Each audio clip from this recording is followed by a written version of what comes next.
Everybody, I'm Tasha. In this video, I'll be talking about the one word to keep in mind when we think of mom guilt, which from like a sidebar thing, I think it's a synthetic feeling, but we can talk about guilt at another time.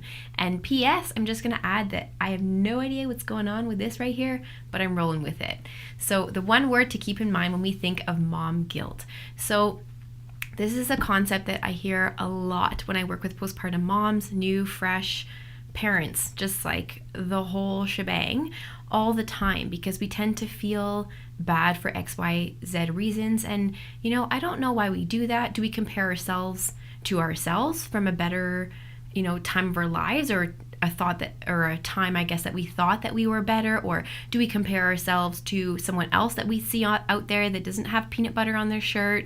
Or where does that actually come from? So take a minute to think about that. But I want to get back to this whole thing of mom guilt. So the one word I want you to keep in mind is can't. And I guess I'm kind of like lying here because it's a connotation, cannot, or whatever. I'm not an English major, but let's just roll with it. So can't. The reason why I want you to keep this in mind is because how we do anything is how we do everything, and how we use our language can really change how we live our lives. So I want you to think of just raising your awareness for the word can't. So I'll give you an example, especially if you're a new mom, or you're going to probably have this kind of group of moms where you've all had your babies around the same time and they want to do XYZ program, or they want to invite you for a certain thing, and you might not be feeling the best on that day. You might be a little bit anxious, you might be feeling just some unexplainable feeling, and you don't know where it's coming from. You might be anxious, whatever that might be, and you say, I can't really go on Thursday at 10 a.m. So then the end of the day comes and we have this feeling like we should have been there. Why should we have been there? By the way, give yourself like a quarter every time you say should, because I don't think we should be doing anything. We can choose to do whatever we want to do.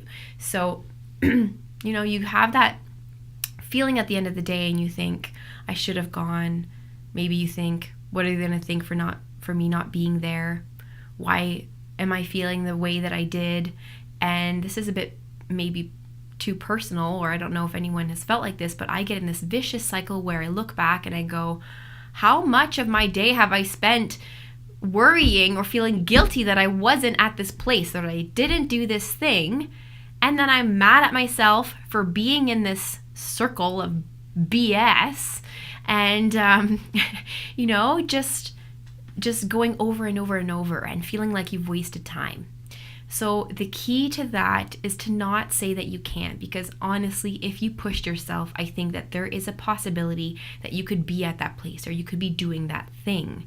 So the trick, is to take responsibility and change that, and change the can't into something maybe like I will not, or I have another commitment that day. So as an example, let's say that your kids are wanting to do something, or they're wanting to go somewhere, and you say something like, no, we can't do that right now. And then you feel guilty about it later, because actually in reality, it's something that you could have done, but you didn't want to because you were feeling XYZ, or you didn't want to because something else was going on, or it's something that you just didn't want to. You didn't want to.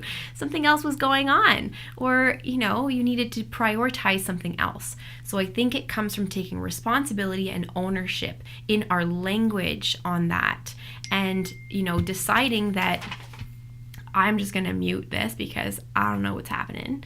And just taking ownership on language and really responsibility on the fact that we are choosing to not do something or not be somewhere.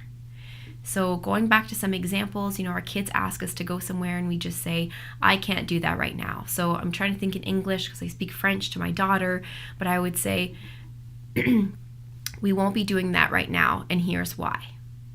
Or if it's something that we can't do right now, then I would probably say something like, that's a really great idea. How about we do that on another day? And if you say something like that, hold your promise, but then explain, today we're going to be doing XYZ. And as an added sidebar to that, when you're planning things with kids, frame up is like so important. I am framing up Rocky 24/7 all day long. I feel like I'm telling her what's next all the freaking time. What's the next step? I'm dressing her, what's going to happen, where are we going to go, and blah, blah, blah. And so that kind of removes the ability or the scenario of you having to say can't at any opportune time. So this can also, come into play when someone's inviting you to something and you can't think of any other reason but wanting to stay home in your pajamas and watch Netflix and catch up on just like feeling life, than to say, I can't be there. I won't be there. So instead of saying I can't be there and trying to find a reason, I won't be able to make it. And honestly, if people ask me why, I don't respond to that question. Like, why can't you? Why can't you? I don't think it's any of their business.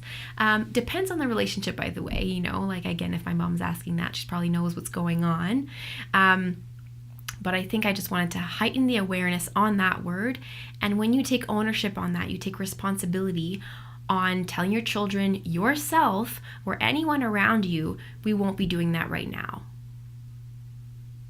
It gives you a lot of power. It gives you empowerment to what you're deciding your day is going to be. And I really, really love that, because you're not looking back, because you've made the choice. If you say I can't, then it kind of is affirmation in your mind that you can't do things. You can't do this. You can't do that. And at the end of the day, if you spend time reflecting on your day, or you just all of a sudden are triggered, anxious, and you have no idea the hell why, because all day you've been saying that you can't do stuff. So what does that do to our hearts and our minds on a cumulative effects? Like, if I were to do a cumulative effects assessment of XYZ times that you've said can't, here's what's going to happen. We don't have that correlation, obviously, but I just want to raise that attention to you because that word is so powerful. So try it out. I would love to hear from any of you if you can kind of switch those words around. And if you enjoyed this video, you can like and subscribe and comment below. I would love to hear a yes if this makes any sense to you. And as a special gift, I have a cheat sheet, because I really think it's important to choose our words wisely. That really affects the mindset of our self-care. We're always talking self-care bubble bath, like blah, blah, blah. But I think it has a huge impact on what we say and how it changes our lives and our mindset. So the cheat sheet is 10 strategies to help you establish self-care, because often we don't know what we want to do with ourselves. So how do we know what method to choose? What's going to work best? It is confusing. It's overwhelming, and we end up doing a bunch of stuff or spending a bunch of money on stuff related to self-care that isn't for us. So let's clear that up. You can grab your freebie at tasharobitaille.com/self-care, and you'll have 10 strategies to figure out how to establish self-care for you, whether that is things, words, whatever.